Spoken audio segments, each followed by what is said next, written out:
ini saya akan menjelaskan tentang hukum nun bersukun dan tanwin. Hukum nun bersukun dan tanwin adalah 4 hukum yang muncul tatkala nun bersukun atau tanwin menghadapi huruf hijaiyah. 4 hukum tersebut adalah izhar khalqi, idgham, iqlab, dan ikhfa. Sebelum membahas keempat hukum tersebut, terlebih dahulu kita bahas beberapa hal mengenai nun bersukun dan tanwin. Nun bersukun adalah huruf nun yang bertanda sukun. Nun bersukun dikenal pula dengan sebutan nun mati. Maksudnya huruf nun yang dalam keadaan mati atau bersukun. Baiklah, kita akan membahas satu persatu mengenai 4 hukum nun bersukun atau tanwin. 1. Idhar khalqi. Menurut bahasa, idhar artinya jelas, sedangkan khalqi artinya tenggorokan. Idhar dalam pengertian hukum nun bersukun dan tanwin adalah apabila nun bersukun atau tanwin menghadapi salah satu dari huruf khalqi yang 6, maka dinamakan idhar khalqi. Adapun 6 huruf khalqi yang dimaksud adalah hamzah, ha, ha, kha, ain, dan wain. Cara membaca idhar khalqi harus jelas dan terang. Dibaca satu ketukan, tidak memantul, dan tidak boleh samar. Perhatikan contoh berikut. Pada contoh ini, tanwin bertemu dengan salah satu huruf idhar khalqi yaitu wain. Maka dibaca adabin ghaliz.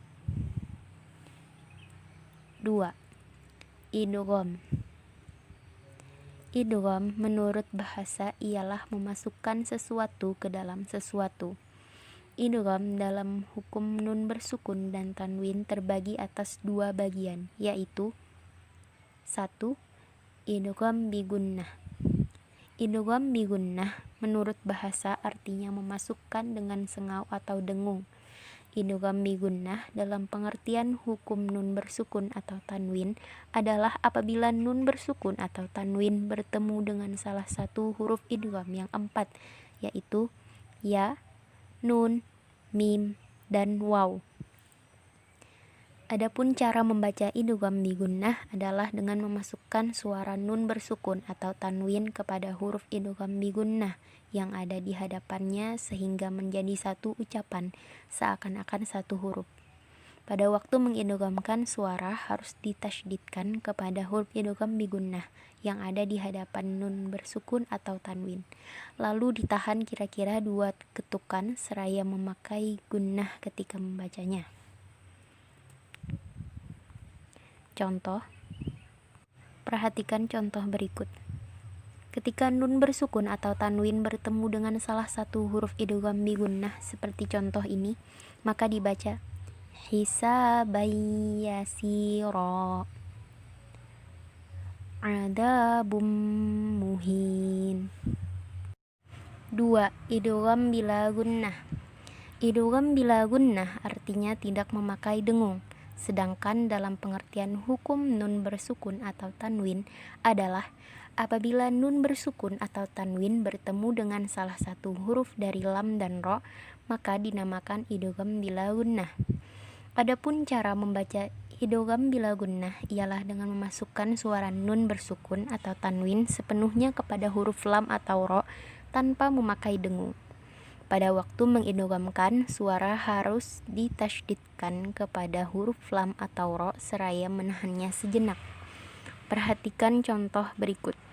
Ketika nun bersukun atau tanwin bertemu dengan salah satu huruf idgham bila gunnah seperti contoh berikut, maka dibaca min ladunhu, mir rabbika. 3. Iqlab. Iqlab menurut bahasa adalah memindahkan sesuatu dari bentuk asalnya kepada bentuk lain. Iqlab dalam pengertian hukum nun bersukun dan tanwin adalah apabila nun bersukun atau tanwin bertemu dengan huruf ba, maka keduanya ditukar kepada mim, tetapi hanya dalam bentuk suara, tidak dalam tulisan. Adapun cara membaca iqlab adalah dengan mengubah suara nun bersukun atau tanwin. tatkala menghadapi huruf ba menjadi mim. Kedua bibir dirapatkan untuk mengeluarkan bunyi mim seraya dibarengi dengan dengung yang keluar dari pangkal hidung. Selanjutnya ditahan sejenak kira-kira 2 ketukan sebagai tanda bahwa di sana terdapat hukum iqlab. Perhatikan contoh berikut. Ketika nun bersukun atau tanwin bertemu dengan huruf iqlab seperti contoh ini, maka dibaca mim ba'du sami'um basir. Demikianlah penjelasan tentang hukum nun bersukun atau tanwin, yang yaitu idhar halqi, idgham bi gunnah, idgham bila gunnah, dan iqlab. Semoga bermanfaat dan mohon maaf atas segala kekurangan. Billahi taufiq wal hidayah. Waridha wal inayah.